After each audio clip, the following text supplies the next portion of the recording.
Hey, what's up YouTube? Mike from Mass here, Mass Aquariums, and tonight is episode 5 of the Fish Keepers Screw-Ups. Now, how many screw-ups could fish keepers possibly make? Well, probably a million. But tonight's episode is going to be on the Fish Keepers Screw-Ups in over your head. And by that, I mean a whole mess of stuff. This is not going to be a short video, so strap yourselves in and get another book or another video ready to watch on the side, right? Get your DVR ready to go. In over your head with fish, with tanks, with multiple tanks, with your credit card, with your checking account, with what you're buying, what you're putting on layaway, if they even have layaway, who even knows? In over your head, folks. One of the biggest mistakes that beginners mostly and advanced keepers sometimes can make is getting in over your head with the amount of stuff you're buying, the type of fish you're keeping, the amount of tanks you get. Let's start with, first of all, let's start with tanks. What's the best thing to buy in the world? A new tank and start it up. Everybody loves to not only take care of their fish, but once that project's done, they want to take care of some more fish. And then some more, and some more, and some more, and some more. And then everybody gets a ton of tanks and the excitement of buying new tanks, setting them up, buying the stuff that goes with the tanks, scaping the tanks, whether it's a hardscape, whether it's aquascaping, whether it's a reef tank, and then what happens when the tank's set up? Well, the excitement's gone. Now you get to watch your fish, which is also exciting, but now you also have to take care of that tank. And when you get another tank, and another tank, and another tank, and another tank, you have to take care of all these tanks. You know, it's not like, it's just like a dog. You have to feed your dog. You have to take care of these tanks. So, when is enough is enough? You need to know your threshold. You need to know when it becomes too much of a labor and not enough love. I'm maxed out. I'm actually looking forward to getting rid of some of my tanks so I can concentrate more on a little less tanks as opposed to all my tanks. I love all my tanks and I give all my energy to all my tanks, and it's becoming too much of a labor and not much of a love. So, that's one thing. Enough is enough with your tanks. How many tanks is too many tanks? Can you take care of them? Can you take care of one tank as much as you take care of the next tank and not let one slack while you take care of another tank? Alright, now, when's enough enough?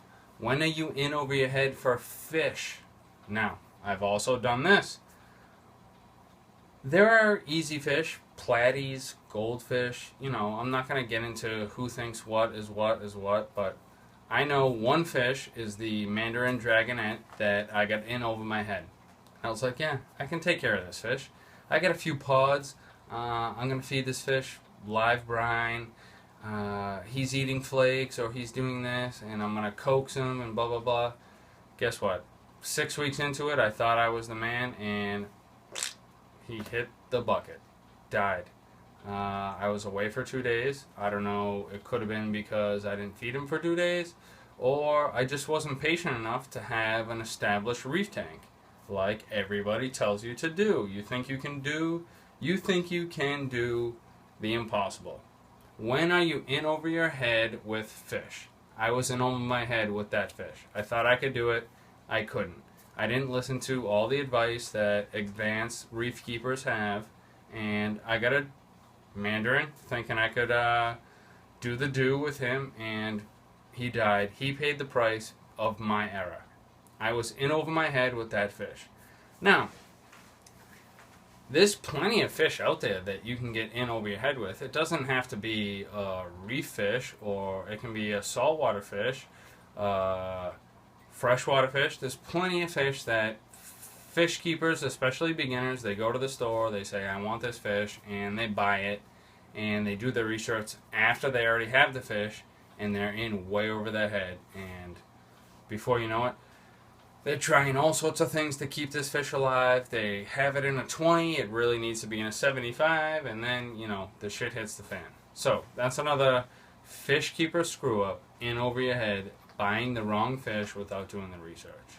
Now, last but not least, which entails the fish and the tanks, how much can you possibly handle in over your head?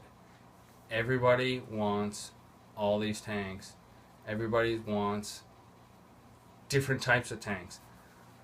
Freshwater, saltwater, planted, cichlids, African cichlids, the works. When is too much too much? Control yourself. Get it under control. Everybody has it, and I believe it goes through a cycle. I think you get one tank, then you want another tank. MTS sets in, you're going high, high, high, high, high, and then you realize, wow, there's a lot of tanks I have to take care of. So, are you single? Are you married? Do you have kids? Do your kids do things? Do you have other things to do? Do you like other hobbies like fishing, fixing your cars, going on hikes, golfing, all that stuff? Take all that stuff into consideration before you go hog willy and get a quadzillion tanks. Especially for you people in the Northeast or the Midwest, the North. It is very tempting to get all these tanks during the winter when there's absolutely nothing to do and you're stuck in your house because there's 4 feet of snow on the ground and all you do is work and shovel. But when the good weather rolls around and you're out and about, do you really have time to take care of all these tanks? Is it fair to the fish? Ask yourself that question. Anyway, enough rambling. This is Mike from Mass. Fish Keepers Screw Up, Episode 5. In over your head, and I'm out.